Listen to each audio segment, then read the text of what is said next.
to trust and obey. But we never can prove the delights of His love until all on the altar we lay. For the favor He shows and the joy He bestows are for them who will trust and obey. Trust and obey, for there's no other way to be happy in Jesus but to trust and obey.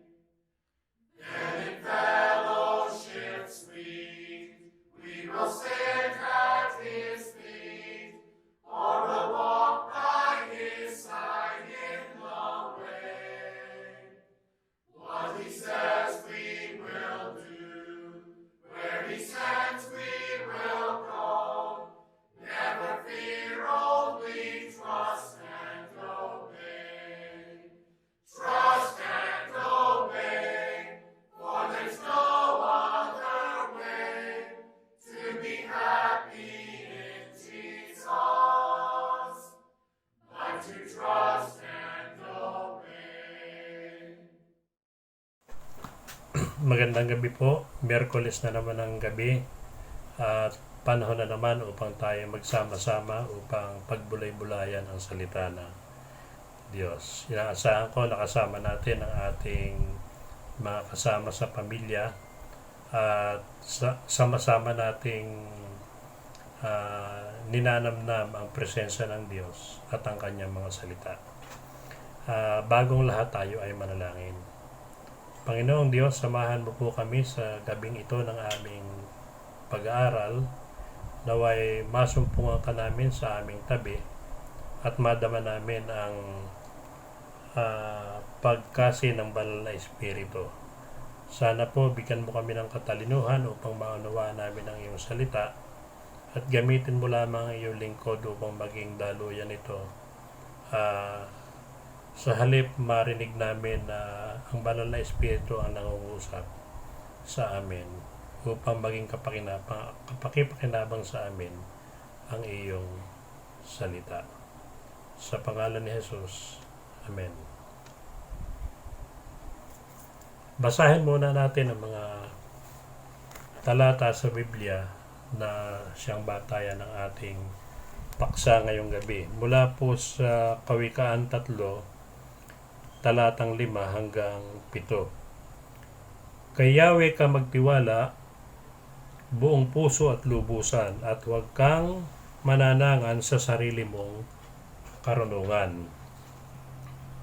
Siya ang sangguniin sa lahat mong balak at kanya kang itutumpak sa lahat ng iyong lakad. Huwag mong ipangahas ang iyong nalalaman, matakot ka sa Diyos, lumayo ka sa kalikuan, sa gayon ikaw ay lalakas, magiging matatag, mawawala ang tiisin, gagaling ang iyong sugat. Karagdagan po doon yung talatang 8.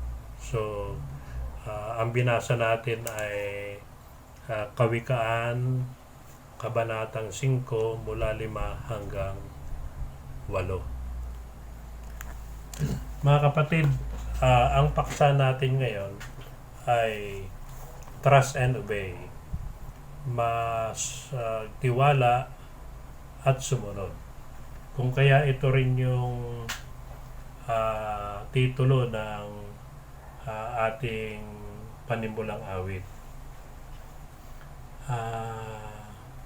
Hayaan yung simulan ko sa isang paghahalin tulad sa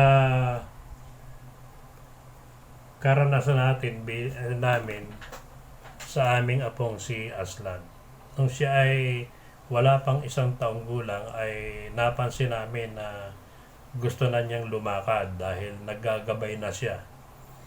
At dahil doon, isang gabi na kami ay sama-sama ay pinaligiran namin siya at in-encourage namin na humakbang.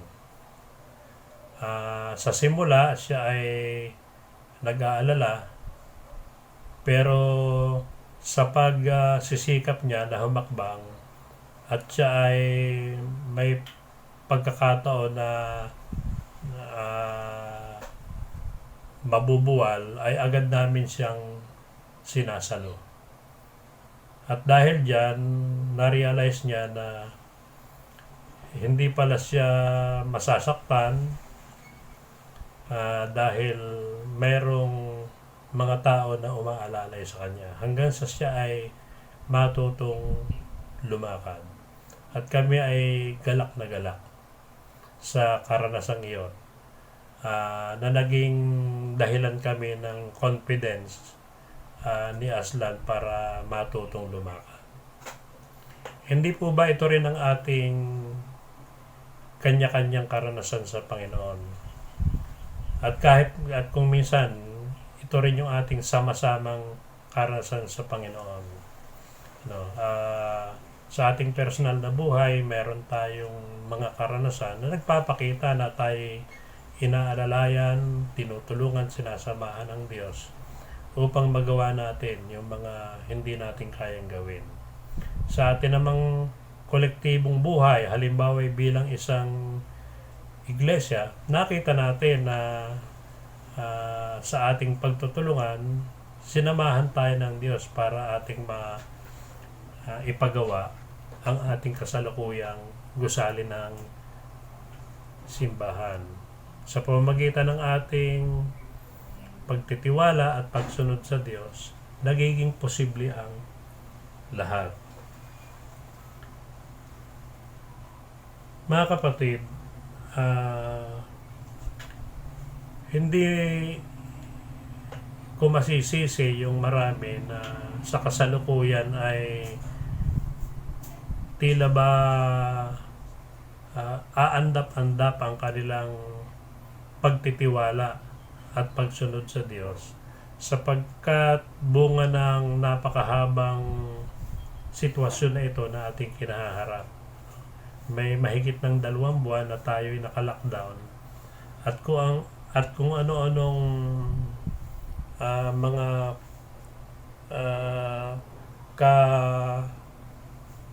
karugtong na problema ang dumating. Halimbawa ay natatakot tayo na baka isang araw tayo rin ay mahawa.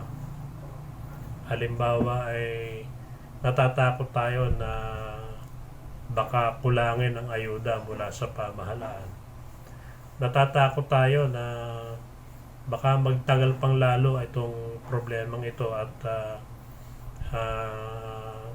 magkaroon ng kaguluhan dahil sa gutom, dahil nainip sa paghihintay ng mga tao, dahil hindi makapaghanap buhay at iba pa. Tingnan nga ang nangyari nung magkaroon ng modified ECQ. Modified ECQ pa lang yun, pinayagang magbukas partially ang mga mall. Pero saglit lang nakakalimutan ng mga tao ang mga dapat gawin o obserbahan, pati ng ibang mall, para maiwasan ang second wave ng pandemic.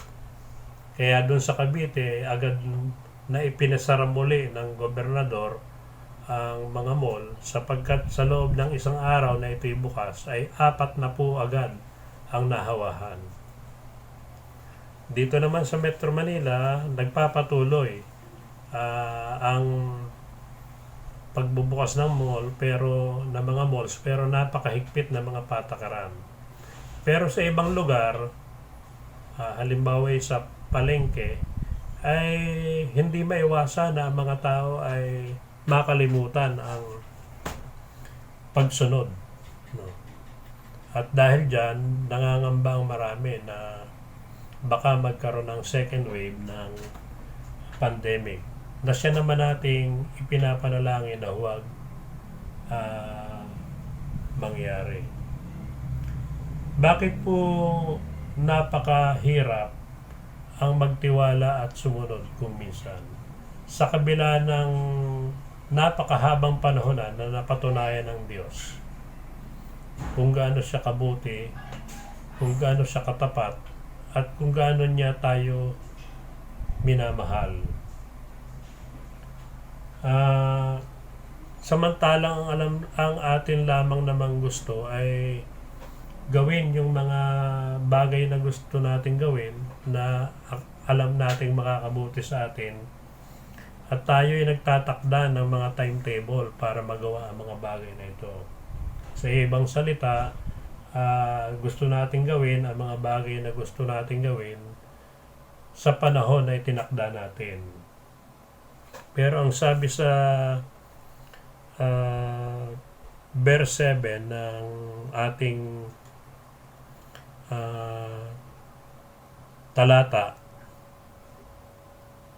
huwag mong ipanghas ang iyong nalalaman, matakot ka sa Diyos, lumayo ka sa kalikuan. Bagamat meron tayong kalayaan upang gawin ang mga bagay na sa palagay natin makabubuti sa ating sarili, dapat nating maunawaan na may limitasyon ito, sapagkat mayroon tayong limitasyon sa ating kakayanan, at ang makapagpupuno nito ay ang ating Panginoong Diyos. Kaya dapat lagi nating sangguniin ang ating Diyos bago tayo humakbang o gumawa ng isang bagay. Isang pang dahilan kung bakit mahirap maging automatic yung pagsunod at pagtitiwala ay sapagkat minsan sa palagay natin o sa damdamin natin, ang nais ng Diyos ay hindi makatwiran. O kaya it doesn't make sense. Halimbawa, noong utusan ng Diyos si Noe na gawin ang arko, nagtatawanan ang lahat at ipinapalagay nilang wala sa sariling katinoan si Noe sapagkat walang batayan yung kanyang ginagawa sa kanilang palagay. Ngunit ang naghari kay Noe ay ang tinig ng Diyos na nag-uutos sa kanya at sinasabi ang dahilan kung bakit niya kailangang sumunod. Sapagkat hindi alam ng mga tao ang kalooban ng Diyos, sila ay nagwalang bahala at sa halip na tulungan si Noe ay siya ay pinagtawanan. At alam natin ang sumunod na pangyayari na nung matapos yung arko ay umulan ng mahabang panahon, bumaha, at ang mga tao ay nangalunod. At sa kabila ng kanilang mga pagmamakaawa, nabuksan ang pintuan ng arko upang sila ay maligtas sa panganib ng baha, ay hindi ito nangyari.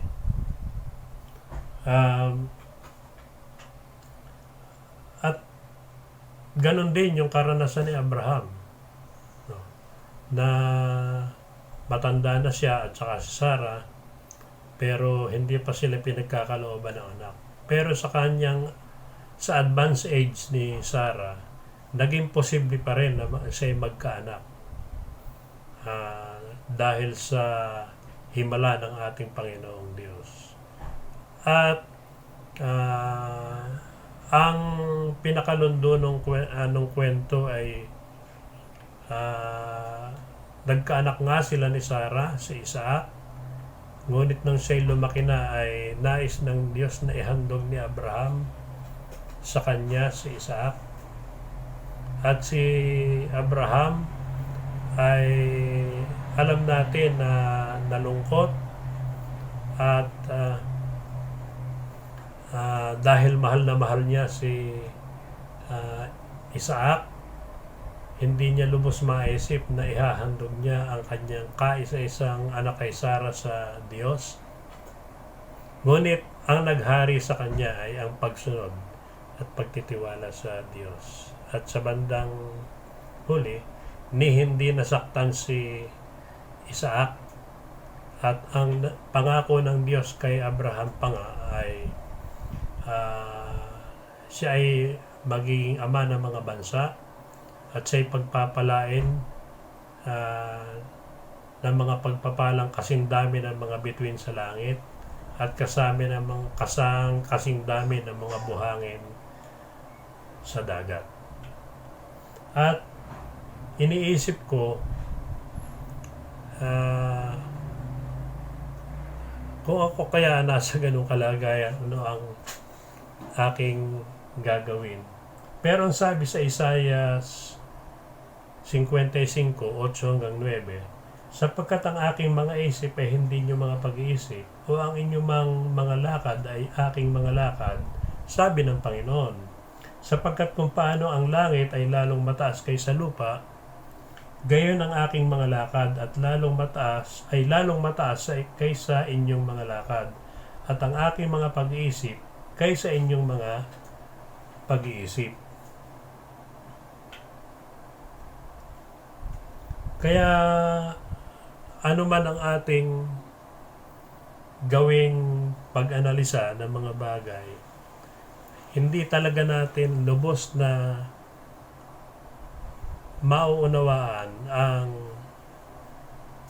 kaisipan ng Diyos.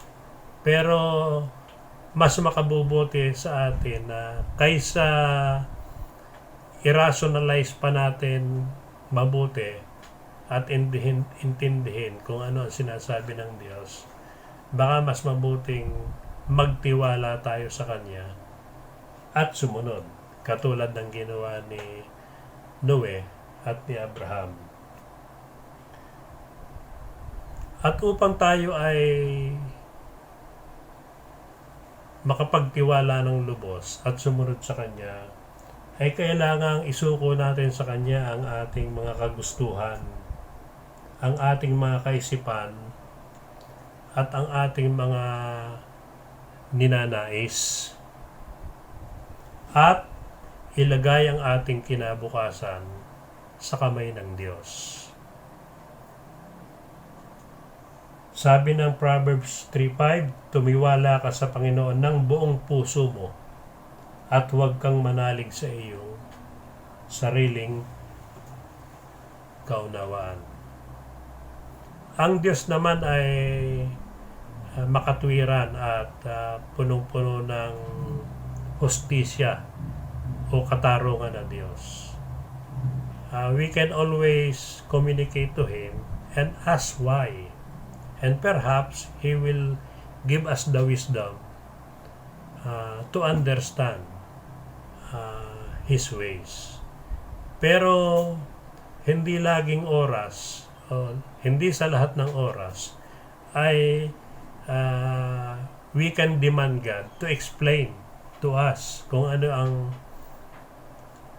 nangyayari, bakit nangyayari, at bakit tayo kailangan magtiwala sa Kanya. Kailangan ilagay natin o ilagak natin ang ating kinabukasan sa Diyos,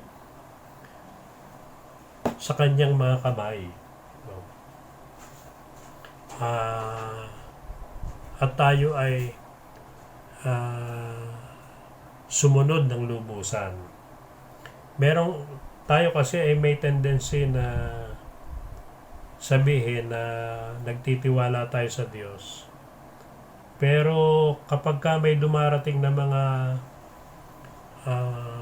pagsubok sa ating buhay, nagsisimula tayong mag-isip kung mahal tayo ng Diyos.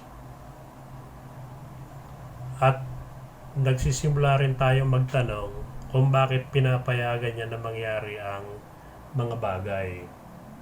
Pero ang sabi ng Romans 8:28, at nalalaman natin na ang lahat ng mga bagay ay nagkakalakip-lakip na gumagawa sa ikabubuti ng mga nagsisiibig sa Diyos, sa makatuwid bagay niya o mga tinawag alinsunod sa Kanyang mga nasa. So whatever happens, we know that doon sa mga nagmamahal sa Diyos ay ang mga bagay ay nagre-resulta sa ikabubuti ah, ng lahat.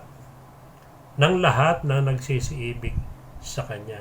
Pwede niyang gawing maganda ang isang bagay ang isang pangyayari na hindi maganda dahil nagtitiwala tayo at sumusunod tayo sa Kanya at mahal natin siya. At ang pandemic na ito ay isang classic example. Ang hirap maunawaan kung bakit kinakailangan mangyari ito sa buong mundo at halos tumigil ang pag-ikot nito at kailangan maapektuhan ang marami. Nahihirapan tayong intindihin yon. Pero we just have to trust and obey the Lord. Dahil ang Kanyang isip ay mas mataas kaysa ating iniisip. Ang Kanyang mga paraan ay mas mataas kaysa ating mga paraan. At ang lahat ng bagay ay nagkakalakip-lakip na gumagawa sa ikabubuti ng mga nagsisiibig sa Diyos. Alam ninyo, ang tao ay sigurista. Lalo na yung mga may kakayanan. Kaya kabi-kabila ang pagkuha ng mga protection plan, long-term security plan, pre-need plan, educational plan, memorial plan, etc. Sapagkat itong mga ito ay paghahanda para sa kinabukasan. Bagamat mabuti ito at nakakatulong sa mga tao, hindi pa rin sila ang tuluyan o sapat na makakapag-secure ng kinabukasan natin. Our future lies solely in the hands of God. Ang maraming bagay na ating paghahanda ay maaring mabigo o hindi mangyari. Pero hindi tayo pababayaan ng Diyos. Ang sabi ng unang Kronika 28:20, at sinabi ni David kay Solomon na kanyang anak, ikaw ay magpakalakas at magpakatapang at gawin mo, huwag kang matakot o manglupaypay man, sapagkat ang Panginoong Diyos na aking Diyos ay sumasa iyo, hindi kanya iiwan o pababayaan man, hanggang sa ang lahat ng gawain sa paglilingkod sa bahay ng Panginoon ay matapos. Si David yung tinaguriang a man after God's own heart. No, para bang siya yung taong nililok sa puso ng Diyos. At si Solomon naman yung pinakamatalinong taong nabuhay sa daigdig. So kung ang pananalita ni David ay may sense, yung pagtitiwala naman ni Solomon ay meron din dahil dun sa kanilang mga katangiang iyon. At dahil dyan, dapat tayong matuto kay Haring David at kay Solomon ang magtiwala sa Diyos. Ngunit paano natin palalakasin ang ating tiwala sa Diyos, mga kapatid?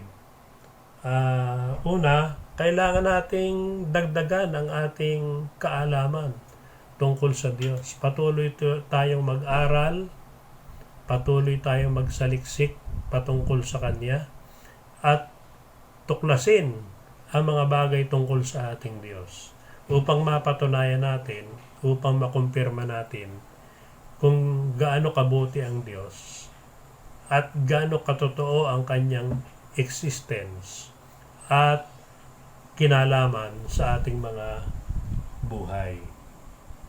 At ang magiging resulta nito ay magdadagdag ito ng ating pananampalataya. Pagka natutunan mo ng natutunan ng isang bagay, magtitiwala ka sa bagay na ito. At kamangha-mangha, mga kapatid, na kahit sabihin nating doon na tayo ipinanganak sa simbahan o gano'n na tayo katagal na nag-aaral tungkol sa Diyos, ay kulang at kulang pa rin ito. Hindi ito magiging sapat. Marami ka pang dapat malaman. No? Alam nyo ba na yung isang dakot na lupa, pag iyong pinag-aralan kung ano ang nandyan sa isang dakot na lupa na yan, ay mamamangha ka. Eh paano kung isang timbang lupa? Paano kung isang drum na lupa? Eh di lalo pa na maraming kang matutuklasan tungkol dito. Ito po ay napatunayan ko nung ako ay nag-aaral sa kolehiyo, sapagkat ang aking major ay soils o lupa. At namangha ako na malaman na sa isang dakot na lupa ay napakaraming kaalaman na bago sa akin. Hindi ko alam na yung pala ay mga katotohanan na nakakatulong ng malaki tungkol sa paglago ng halaman at sa pagkabuhay ng mga organisms na nakatutulong upang lumago ang halaman. At ito rin ang nagsasabi, yung kapirasong lupang yon ay nandun, dinedetermine din nun o sinasabi rin kung gaano karaming nutrients o sustansya ang nandoon na kailangan ng halaman upang mabuhay. Tunay nakamamangha, mga kapatid. At hanggang ngayon, matanda na ako, hindi pa rin sapat ang alam ko tungkol sa lupa. Kaya ito'y walang katapusan. Ganon din sa Diyos, ito'y walang katapusang pag-aaral upang magdagdag ng ating kaalaman tungkol sa Kanya at lumago rin ang ating pananampalataya sa Kanya. At huwag tayong mag-aalala, sapagkat ang Kanyang pangako naman doon sa James o Santiago 1:5 ay sabi niya, kung nagkukulang, o ang sabi doon, ngunit kung nagkukulang ng karunungan ang sino man sa inyo, ay humingi sa Diyos na nagbibigay ng sagana sa lahat at hindi nanunumbat, at ito'y ibibigay sa Kanya. Napaka-generous ng Diyos para tulungan tayo na magkaroon ng karunungan at maunawaan ang maraming bagay. At dahil doon, lalago rin ang ating pananampalataya. Ang sabi naman sa Hebreo 11 hanggang Hebreo 11:1, ngayon ang pananampalataya ay siyang kapanatagan sa mga bagay na hinihintay, ang katunayan ng mga bagay na hindi nakikita. Kapag tayo marunong dahil sa ating pag-aaral, pagtityagang magsaliksik at hindi pag-aaksaya ng oras sa mga bagay na nagpapasiya lamang sa atin, lumilibang lang sa atin, pero kalaunan wala naman itong naidadagdag na kaalaman sa atin. Kapag tayo nagtiyagang mag-aral, tayo ay mas titibay, tatatag ang pananampalataya. At ang definition sa Bible ng pananampalataya doon sa Hebreo 11:1, sabi doon ngayon ang pananampalataya ay siyang kapanatagan sa mga bagay na hinihintay, ang katunayan ng mga bagay na hindi nakikita.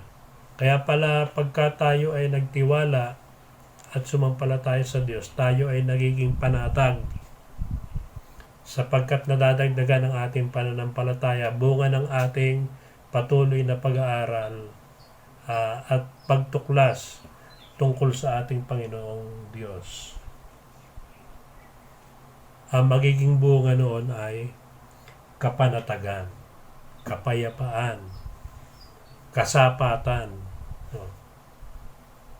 kagaanan ng kalooban, pagtulog ng mahimbing, at pagtitiwala na tayo hindi pababayaan ng Diyos. Ibig sabihin, habang tayo ay nagtitiwala sa ating Diyos, lalo niya tayong pagpapalain. Ngunit kapag nagsimula tayong mag-alinlangan sa ating Diyos, o kaya ay tuluyang nawala ang ating pananampalataya, ay lagi tayong mababagabag. Mawawalan tayo ng pag-asa. At magiging napakahirap para mabuhay sa mundo, lalo na nga sa harap ng mga pagsubok. Kaya mga kapatid, ang maging kaisipan natin palagi dapat ay ang magtiwala at sumunod sa Diyos. Magandang gabi po. Amen.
Sama-sama po tayong dumulog sa Diyos para sa ating pangwakas na panalangin.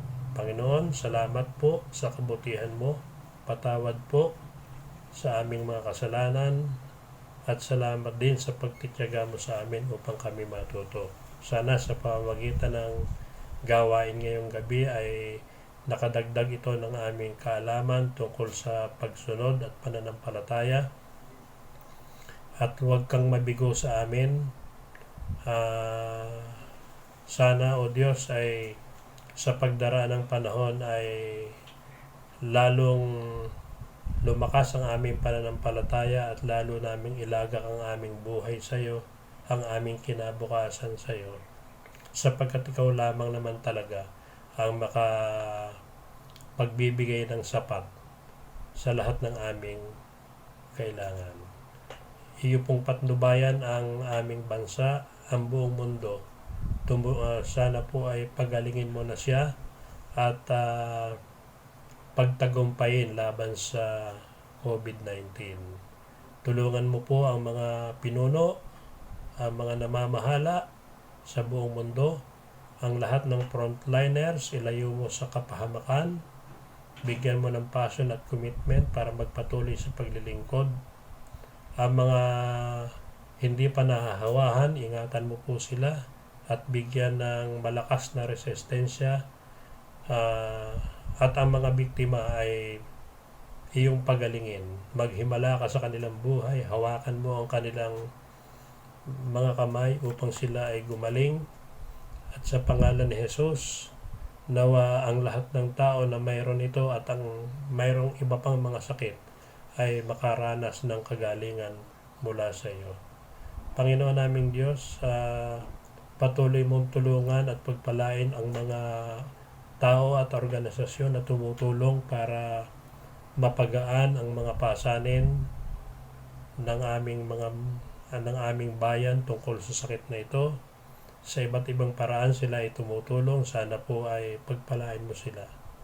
Tulungan mo ang mga tao na maging masunurin at disiplinado at unawain na ang labang ito ay hindi lamang para sa kanilang sarili, kundi para sa kanilang mga mahal sa buhay at para sa bawat tao. Kaya sa kanilang pagsunod, malaki ang maitutulong nila upang magtagumpay ang pamahalaan sa labang ito. At nawa, O Diyos, ang iba na may kakayanan ay mag-volunteer o sikap na makatulong upang magkaroon ng partisipasyon ang bawat isa sa amin. Nawa, O Diyos, ay gumising kami isang umaga na magaling na ang buong mundo.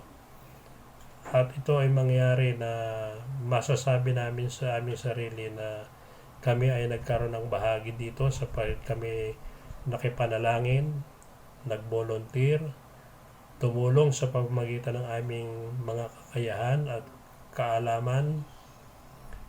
At sana, O Diyos, ang mga mananampalataya ay maging modelo ng pagsunod at pagtitiwala. Sana ay huwag kaming maging pasaway, bagkos alalahanin namin ang aming sarili, ang aming pamilya, ang aming kapwa, at kami ay buong higpit na tumugon sa mga panuntunan na ipinatutupad ng aming pamahalaan. Marami pong salamat sa iyo at hinihiling namin, O Diyos, na dagdagan mo ang aming pagsunod at pagtitiwala at nang masumpungan namin at maranasan namin ang iyong kamangha-manghang pagtugon sa aming mga buhay. Maraming pong salamat. Ito ang aming panalangin at hinihiling sa tanging pangalan ni Jesus na aming Panginoon at Tagapagligtas. Amen. At ngayon, sumayin niyo ang walang hanggang pag-ibig ng Diyos amang nasa langit, ang pagliligtas ng Panginoong Diyos at ang gabay at pagkasiya ng banal na Espiritu magmula ngayon at magpakailanman. Amen. Salamat po mga kapatid. Nakaraos na naman ang ating mga gawain. Pwede po ninyo itong ipagpatuloy habang kayo ay nag-uusap-usap at nagsasama-sama bilang isang pamilya. Pwede nyo ring i-share ang ating mga video para makatulong sa iba. Patuloy po ninyong subaybayan at suportahan ang ating mga gawain. Magpadala po kayo ng mga video ng inyong awit at magpadala rin kayo ng mga video ng inyong mga patotoo tungkol sa karanasan ninyo ng kabutihan ng Panginoon sa panahong ito ng pandemic. At ito po ay unti-unti nating isasali o ilalagay sa ating mga pananambahan, sa ating mga gawain upang maging bahagi ng inspirasyon ng ating mga kapatiran. kapag ka po ako'y humihingi ng suporta ng mga ganitong mga bagay, ay tulungan niyo po ako at tumugon kayo.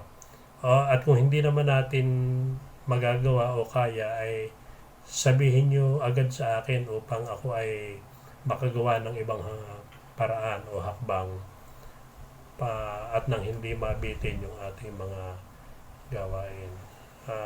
Paumanhin po na hindi ko kayo mapapasyalan ngayon personal.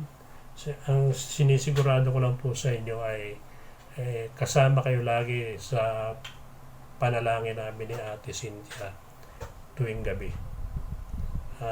Sige po, mag-ingat po kayong lahat at samahan tayo ng ating Panginoong Diyos. Sa pangalan ni Jesus. Amen.